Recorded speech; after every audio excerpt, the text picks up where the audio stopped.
Hello and welcome to the CanCulture Podcast. I'm Zack Pothier. Always our all-star panel. Joining me this week is Bailey Parnell, a regular contributor here at CanCulture, and Kevin Ng of CFRE Radio. Welcome to the both of you. I want to talk about first, for those who don't know, this Saturday is Earth Hour from 8:30 to 9:30. The rest of the world, or most of the world, is going to turn their lights off for an hour in solidarity with the environment and to lower CO2 emissions for a time and generally raise awareness. However, me just being the contrarian that I like to be, think this is a really stupid idea. For one, if we're supposed to be lowering CO2 emissions, which I think is a good thing, the Earth Hour idea actually increases CO2. And also, I think the rest of this is more just my sort of emotional argument. But what you have is, it's been pointed out in an article that we'll link up on the website. There's billions of people who every day at 8:30 don't have power at all. They don't have the luxury of having electricity, or if they do, it's sparse and inconsistent and all that. So if anything, we should be maybe going dark in solidarity with those who don't have power, and then work towards, very environmentally sustainable solutions for that. So I want to get your thoughts. Tell me if I'm just crazy for hating Earth Hour, or whether there's some validity to any of this, Kevin? Oh, I don't blame you. It's just because at the same time, I can see why everyone turns their power back on, it's actually going to cause more. At the same time, you have people who just don't even think of the thought of saving energy at all. So if anything, it does bring some sort of awareness to the table. Yeah. I think that I'm a little bit more cynical, maybe with you. Because I think this kind of contributes to this kind of overarching theme that we've had recently with slacktivism in all forms. So whether it's you turn your lights off for an hour and you feel better about yourself, but you're really not actually contributing to something, or you post a photo on Facebook thinking you're helping a charity with no links to donating, no awareness or whatever, like this new selfie for breast cancer thing, right? So I guess you are getting the information out about saving energy, but I just have a kind of a grudge against this whole slacktivism thing. Like, let's do it all the time. No, me too. And I agree with what you said, Kevin, that most people just go about their daily lives and they don't care how much electricity they waste or how big their carbon footprint is or whatever you want to call it. But I wonder, people find they turn it off for an hour and it sort of just becomes sort of a game or a joke. Or they don't turn everything off. Like, they turn the lights up and then they keep the TV on. or they just keep the reading light on. They sort of half participate. And I guess it sort of falls into the slacktivism that you were talking about. Or as you will read in this article that will be linked, he was saying that no one ever turns off anything that you might actually need, so like phones or TVs or computers or stuff That's that true. you can't live without, but a light bulb, okay, well, I'll put on a candle. Now I'm going to tell a story from my youth that very much goes into this. In high school, our school was very much into this Earth Hour business, and of course we didn't have school on Saturday nights, but they were very insistent that we all go home. And I think in my one class it had nothing to do with the environment or anything. It was like an English class or something. We had to go home and fill out a little thing about our experiences in turning everything off or something like that. So I went home and I realized that no one else was home at the time. My sister was out, my parents were out. So just to piss everybody off, I went out and turned on every light I could find, every TV I could find, every computer I could find. So my house was just like this giant orb of light, and then everyone around me either was participating or they were out. So it's just like this big searchlight, where my house is, and then nothing all around. Now, I'm not advocating you do that, but I mean, this is me protesting, as you like to say, the slacktivism. And when I posted a picture of this on Facebook, as you imagine, I got angry messages, like profanity-laced things I can't even repeat on here. Like even one guy that was like, "I'm gonna box you, come on." I was like, "Yeah, how environmental of you," but well, I wouldn't go that far. Because I do don't agree recommend with it. you in that at least it is getting some form of awareness. I just think that people feel comfortable after that and won't go further. That's the thing. Sure, awareness is great, but at the same time, people don't really think afterwards, oh, maybe I should actually continue to save energy. Maybe I should actually do something a little more than just turning off my things for 1 hour. And your story reminded me of a time where when I first learned about Earth Hour, I thought to myself, well, because Earth Hour is usually Saturday night, and the Leafs usually play Saturday night. I'm sorry, I need to watch my Leafs, so my TV was on, and it's not like I'm going to turn my fridge off or my stove off either, so, because I didn't even know how to turn those things off when I was in high school. You have to reach around back and pull the plug. That's a pain in the ass. Yeah, so again, it's this thing that I keep coming back to, that I'll help, but only as much as is convenient for me. Right. Which drives me nuts. And today, like, I didn't even realize Earth Hour was coming until you even told me through email that Earth Hour was coming. Oh yeah, no, it keeps getting more and more obscure each year, and I figured we'd just talk about it because I figure, well, it's there and people still participate in it, whether it gets as much publicity as it used to. But I guess, seeing as we all seem to think Earth Hour is stupid for one way or another, what's something that we can do just as individuals to take care of the environment? Because even though there's idiots like me that will turn on every light in their house just to protest this, I still care about the environment. So how can we do this sort of in a way that's less cultish and more effective? Well, I think that with Earth Hour turning off your lights is a good thing to do. Like, when you're not using it, just turn it off, but don't keep it to 1 hour, 1 day a year. Do that all the time. Like, turn these into habits. And obviously, I like to walk places, so if I can, I'm not going to drive 5 minutes away. That kind of stuff that you just have to work into your everyday life, not for 1 day. Maybe once a month. Oh God, not Earth Month. This is the thing. It's not gonna. As we've seen, it doesn't really raise awareness because you didn't even know what was going on until I told you. And as we've seen, it wastes electricity. So doing it oh my God, imagine, because you know what would happen is everyone would participate with great vim and vigor, like they probably will this Saturday. Then, like, let's say a Saturday from a month and now we do it again. People are just like, oh, fuck this, I've done it already. I'm not going to turn the lights on. Because as you say, it comes down to just people, they don't want to do any more than that's inconveniencing for them. Which, you know, is a sad comment on humanity. And on that happy note, let's talk about Neil Young. So Neil Young, as many of you know, very famous Canadian rock star, one of my favorite artists of all time. If you're ever lonely on a Friday night, put on some Neil Young vinyl and you'll have a wonderful time. He's got a new device out called the Pogo. Now, he brought this out because the Pogo. Oh, the Pogo stick, that's what I'm thinking of. The Pono, yeah, he's got he didn't invent the Pogo, he invented the Pono with some, some musicologists or audiologists or whatever they're called, and he's been on a war recently against MP3s, says they don't have a good sound, and then he likes vinyl, but of course vinyl isn't portable. So he's got this Pono thing.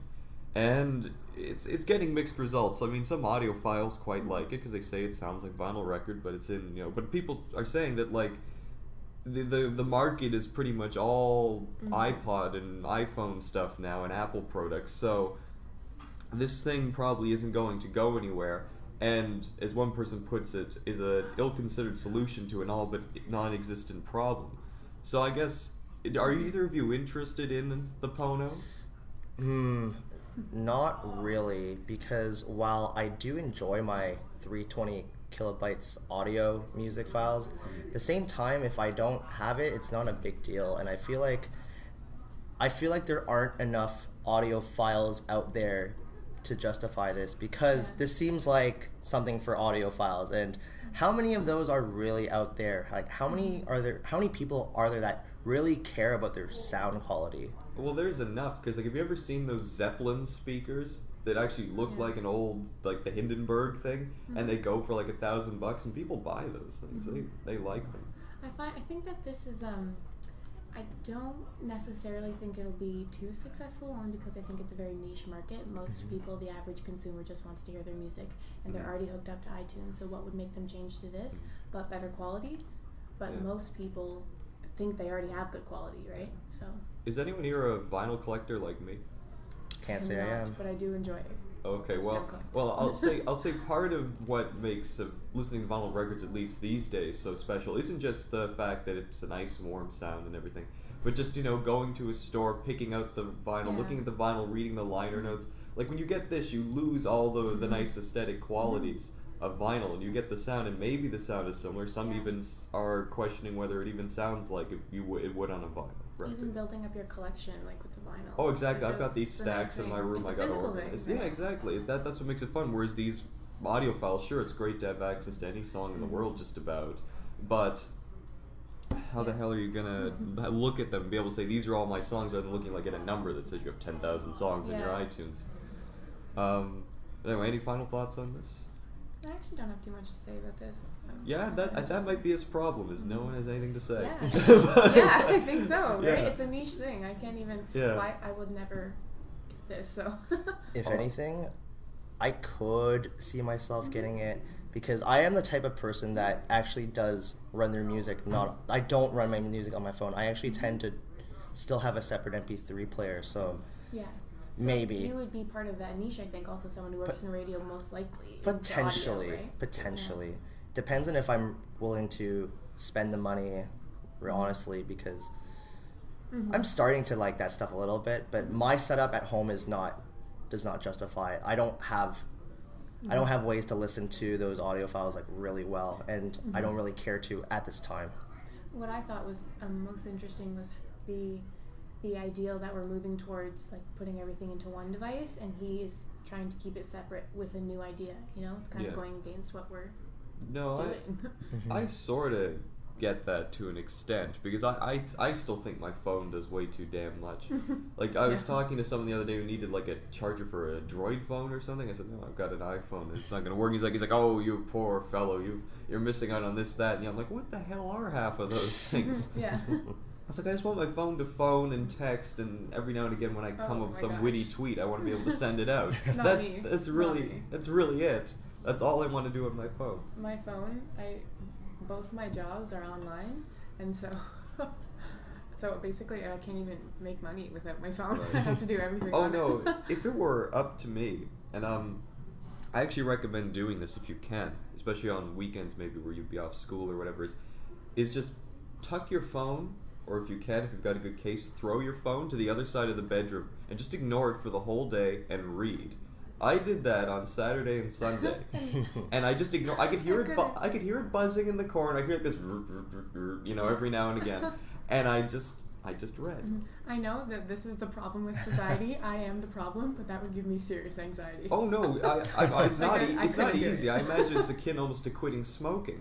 I've never done that, but the way they describe it, it sounds like I'm self-aware. So. I can't deny that I've started to become reliant, because I'm a laggard when it comes to technology. I usually don't adopt technology very early, but I've been noticing now that I finally have a smartphone, I've been noticing that I feel that I can't leave the house without it, and that simple fact just annoys the hell out of me, because I know I shouldn't be, but I am. No, I mean, that's the other thing that of course, people like to play games, and people always ask me, oh, I'm bored, you have a game on your phone. It's like, all I have is solitaire. I'm not getting into... I actually don't have any games on my phone. Well, good, congratulations. You and I can stand united here. As much as I use it, I don't have any games. I've stopped playing games on my phone. Good, because everyone I talk to is playing Fapping Bird or whatever, and, or whatever it's called. What is it called? It's Flappy Bird. Flappy Bird, whatever, and Angry Birds, and anything with birds. They're playing all the bird-related games, and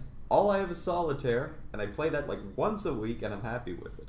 But anyway, I want to get to one last thing really, really quickly before we go, and that is just a quick thing on the mayor's race. And last night they had a debate where they just shouted at each other for 2 hours. There was virtually zero moderation. In fact, the moderator invented a new candidate, John Ford. Sounds like a horrible hybrid to haunt your dreams. And they cussed at each other about finances and transit and so forth, and how they're not Rob Ford. But I wanted to ask each of you what the most important issue is for you and why. So, Kevin, I'll start with you. For me, it's transit, and it's really sad when you compare our transit system to the transit systems of other countries in the world, or not other countries, other cities in the world. You look at New York, and you look how great it is, and you look at like Tokyo, you look at Hong Kong, and then you look at us, and it's pretty bad. And things don't get built very quickly. There's always studies. Things don't get built. On top of that, other regimes come in, they change things up, like what Ford did, and other regimes. That's funny. I can go on about transit for maybe 2 hours. Like, right. Well, fortunately, we don't have 2 hours. So Bailey, what about you? Honestly, I am different. I think when you vote for what's personal to you, and I'm fortunate enough to be in a situation where I don't actually have to use transit that much, and I'm not that involved with my taxes, so like I don't have a problem there either.